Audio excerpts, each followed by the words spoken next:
Hello students, मैं पंकजा सिंह आज आपके समक्ष वाक्य भेद लेकर प्रस्तुत हूँ। उसके पहले ये जानना आवश्यक है कि वाक्य क्या है। पहले हम शब्द के विषय में जानते हैं। एक या एक से अधिक वर्ण जब किसी अर्थ को प्रकट करते हैं तो वे शब्द कहलाते हैं। जब शब्द वाक्य में प्रयोग कर दिए जाते हैं तब वो पद कहलाते हैं। जब वो स्वतंत्र रहते हैं, वाक्य में बंधे नहीं होते हैं, तो शब्द होते हैं। लेकिन जब वाक्य में पिरो दिए जाते हैं तो यही शब्द पद कहलाते हैं। जब एक से अधिक पद किसी विचार या भाव को पूरी तरह से प्रकट करते हैं तो उसे वाक्य कहते हैं। वाक्य की परिभाषा: ऐसा सार्थक शब्द समूह जो व्यवस्थित हो, जिसमें कर्ता एवं क्रिया दोनों हो तथा जो पूरे आशय को प्रकट कर सके, वाक्य कहलाता है। जैसे छात्र पुस्तक पढ़ रहे हैं। क्या क्या चीजें होनी चाहिए बेटा वाक्य में? सबसे पहले वाक्य में होना चाहिए कि उसके प्रत्येक शब्द सार्थक हों। दूसरा, व्यवस्थित हों, यानी प्रॉपर ऑर्डर में हों। एक क्रिया हो, एक कर्ता हो, और पूरा जो सेंटेंस है, जो वाक्य है, वो अपने अर्थ को, अपने आशय को स्पष्ट रूप से प्रकट करता हो। वाक्य के दो अंग हैं। वाक्य के अंग दो होते हैं, उद्देश्य और विधेय। उद्देश्य यानी सब्जेक्ट, विधेय यानी प्रेडिकेट। उद्देश्य क्या है? वाक्य में जिसके बारे में कुछ कहा जाए उसे उद्देश्य कहते हैं। वास्तव में जो कर्ता होता है वही वाक्य का उद्देश्य होता है। विधेय क्या है? वाक्य में जो उद्देश्य है उसके बारे में जो कुछ बातें कही जाती हैं वो विधेय होता है। वास्तव में विधेय जो है वो किसी वाक्य की क्रिया है। उदाहरण: श्याम ने बाजार से फल लिए। यहाँ उद्देश्य क्या हुआ बच्चों? श्याम ने। विधेय क्या हुआ? बाजार से फल लिए। दूसरा उदाहरण देखिए, बच्चे पतंग उड़ा रहे हैं। यहाँ उद्देश्य क्या हुआ? बच्चे। पतंग उड़ा रहे हैं, विधेय हुआ। अब हम आते हैं वाक्य भेद पर। वाक्य भेद दो प्रकार से किए गए हैं, एक अर्थ के आधार पर, दूसरा रचना के आधार पर। क्योंकि सीबीएसई में कक्षा 9 के कोर्स में अर्थ के आधार पर वाक्य भेद दिया गया है, इसलिए हम आज उसका अध्ययन करेंगे। अर्थ की दृष्टि से वाक्य भेद 8 प्रकार के माने गए हैं: विधानवाचक, निषेधवाचक, प्रश्नवाचक, आज्ञावाचक, इच्छावाचक, संदेहवाचक, संकेतवाचक एवं विस्मयादि बोधक।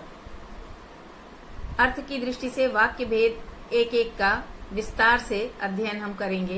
पहला, विधानवाचक। जिन वाक्यों में किसी काम के करने या होने का सामान्य रूप से ज्ञान होता है उसे विधानवाचक या कथनात्मक वाक्य कहते हैं।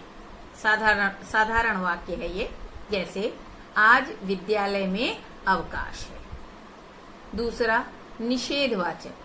जिन वाक्यों में निषेध या काम के न होने का भाव ज्ञात होता है उसे निषेधवाचक या नकारात्मक वाक्य कहते हैं। जैसे मेरा मित्र आज विद्यालय नहीं जाएगा। देखिए, विधानवाचक में किसी काम के होने का बोध होता है, निषेधवाचक में नहीं होने का बोध होता है। तीसरा, प्रश्नवाचक। प्रश्नवाचक में जिन वाक्यों में किसी प्रकार के भी प्रश्न पूछे जाएं वो प्रश्नवाचक या प्रश्नार्थक वाक्य कहलाते हैं। जैसे क्या बच्चा सो रहा है? यहाँ क्या से बना है? कहाँ, क्यों, कब? किसी भी प्रकार के प्रश्न आप बना सकते हैं। इसमें आपको विशेष ध्यान ये देना है कि जब आप प्रश्नवाचक बनाते हैं तो अंत में, वाक्य के अंत में विराम चिन्ह के तौर पर प्रश्नवाचक चिन्ह लगाना आवश्यक है, तभी वो प्रश्न बनेगा। यदि वहां पर आपने पूर्ण विराम लगा दिया तो वो प्रश्न मान्य नहीं होगा। चौथा, आज्ञावाचक। जिन वाक्यों से आज्ञा, प्रार्थना, उपदेश, अनुमति आदि का ज्ञान होता है उन्हें आज्ञावाचक वाक्य कहते हैं। जैसे सब घूमने जाओ, आज्ञा दी गई तो यहाँ आज्ञावाचक वाक्य है। 5वां इच्छावाचक वाक्य, जिन वाक्यों से इच्छा, आशीर्वाद, शुभ कामना आदि का बोध होता है उन्हें इच्छावाचक या इच्छार्थक वाक्य कहते हैं। जैसे शुभ कामना किसी को दे रहे हैं, भगवान तुम्हारा भला करें, ठीक, तो ये आपकी इच्छा है, आपने व्यक्त किया, ये इच्छावाचक वाक्य है। फिर संदेहवाचक वाक्य, जहाँ हम शंका करते हैं, डाउट करते हैं, जिन वाक्यों में संदेह या संभावना प्रकट की जाती है उन्हें संदेहवाचक या संदेहार्थक वाक्य कहते हैं। जैसे वह अब तक घर जा चुका होगा, यानी पूरी तरह हमें नहीं पता है, संभावना है, तो यहाँ संदेहवाचक वाक्य होगा। फिर 7वां आता है संकेतवाचक वाक्य। ये क्या है? जिन वाक्यों में एक बात या काम का होना दूसरी बात या काम के होने पर निर्भर करता है, एक चीज दूसरे पर डिपेंड करती है, निर्भर करती है, उन्हें संकेतवाचक या संकेतार्थक वाक्य कहते हैं।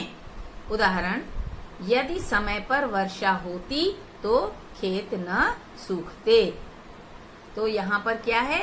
वर्षा होने पर डिपेंड कर रहा है खेत का हरा भरा होना या सूखना। 8वां अंतिम है विस्मयादिबोधक वाक्य।